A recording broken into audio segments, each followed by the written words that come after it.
Hi everyone, welcome to one of our informative videos. Today we're answering the question, what are consent orders and why do I need them? For us family lawyers, an application for consent orders is something that we do almost every day. It is what I like to call the holy grail of all family law settlements.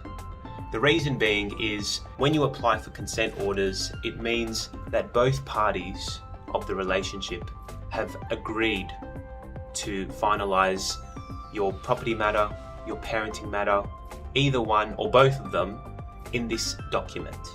Now, if you're at that point, it is a fantastic achievement and congratulations to you and your ex-partner, because it means that one, you've been able to resolve your conflict without having to spend large amounts of legal fees, without having to go to court, and you're therefore able to now move on with your lives. So that's a great outcome for you.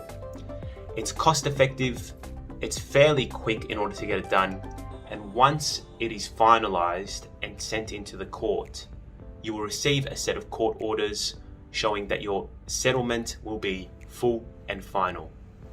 So it is a fantastic outcome for parties if they're able to apply for consent orders.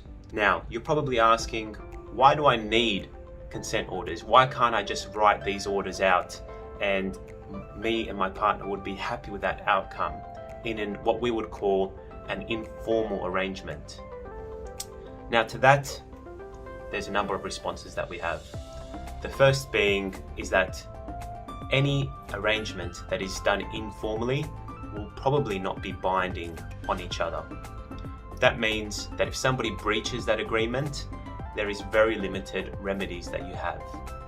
The next thing is, in the event that you come to an informal settlement and a party in a year or two time wants to come back and say, no, I want to make a further claim, or I wasn't happy with that settlement, I should have received more, or something along those lines happen, there is no finality in your matter. The matter is still ongoing until it has either finalized by way of an application for consent orders, a binding financial agreement, or going through the court system.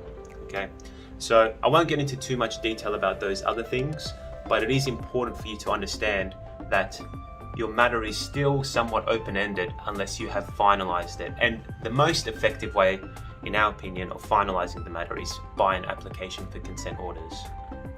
A very common thing that people also have inquiries about is what happens when there is a property involved and you want to transfer that property from one party to another party without incurring the horrible stamp duty involved in that transfer. The answer to that is by way of an application for consent orders. There is an exemption to the stamp duty transfer if the transfer is subject to the breakdown of a relationship. Now, the tax office will want some kind of evidence of this, and the evidence that is normally provided and accepted is an application for consent orders. So if you're looking to get one done, feel free to contact our office, speak to one of our friendly lawyers, and we're happy to answer your questions and give you any advice that you require. Have a good day.